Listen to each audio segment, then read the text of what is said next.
حضرت امام اعظم ابو حنیفہ رحمۃ اللہ علیہ کے پاس احادیث 4 قسم کی ہیں، تو امام صاحب نے مسئلہ ایسے بتایا کہ چاروں احادیث پہ عمل کرنا آسان ہو گیا۔ یہ 4 احادیث کون سی ہیں؟ نمبر 1 صحیح بخاری، باب وضع الیمنی علی الیسری۔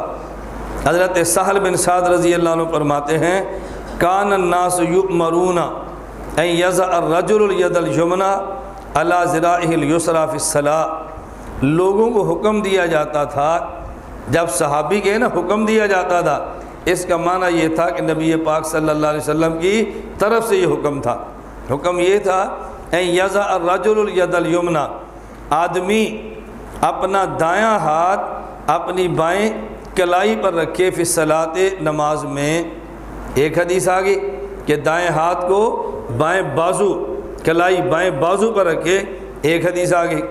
نمبر 2 صحیح ابن حبان، سنن نسائی، سنن ابی داؤد۔ حضرت وائل بن حجر رضی اللہ عنہ فرماتے ہیں لَأَنظُرَنَّ إِلَىٰ رَسُولِ اللَّهِ صلی اللہ علیہ وسلم کیف یصلی۔ میں نبی کریم صلی اللہ علیہ وسلم کو دیکھتا کہ آپ نماز کیسے پڑھتے ہیں۔ آپ نماز، میں نے کہا تھا نا کہاں بھی دیکھنا ہے اور کیسے بھی دیکھنا ہے، کیفا کیسے نماز پڑھتے تھے۔ فنظرت الیہ، میں نے دیکھا، قام رسول اللہ صلی اللہ علیہ وسلم کھڑے ہوئے، فکبر تکبیر تحریمہ فرمائی اللہ اکبر، ورفع یدیہ اور اپنے ہاتھوں کو اٹھا لیا، حتی حاذتا اذنیہ، یہاں دیکھو من کے بھی کا لفظ موجود نہیں ہے، حتیٰ کہ آپ کے ہاتھ آپ کے کانوں کے برابر چلے گئے۔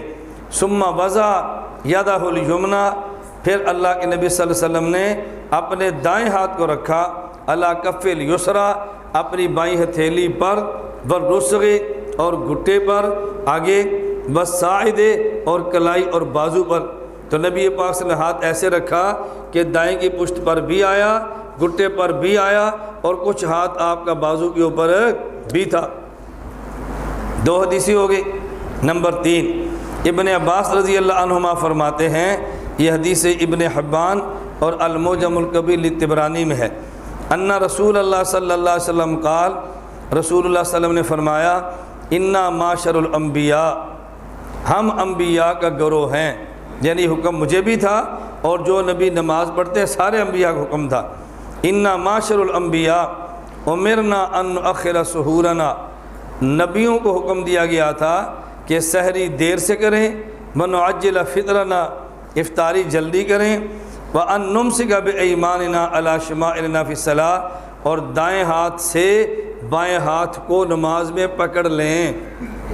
پہلے یہ تھا کہ ہاتھ کو رکھیں، اور اب یہ ہے کہ پکڑ لیں، لیکن امساک کا لفظ بھی آ گیا۔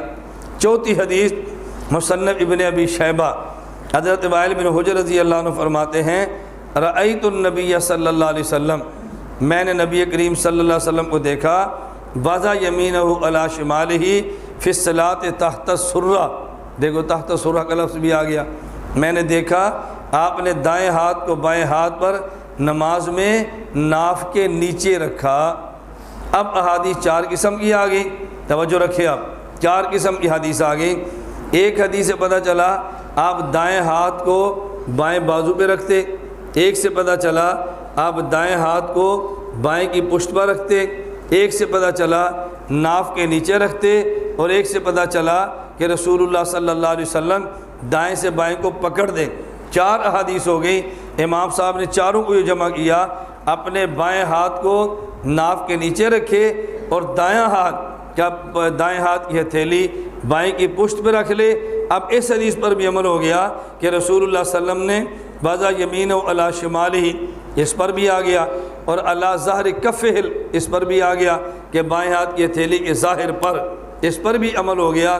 نمبر 3 ان نمسک بایماننا علی شمائلنا، دائیں ہاتھ کے انگوٹھے اور چھوٹی انگلی سے بائیں کو پکڑنے پر بھی عمل ہو گیا، اور جب یہ آدمی ناف کے نیچے باندھے گا تو تحت السرہ پر بھی عمل ہو گیا۔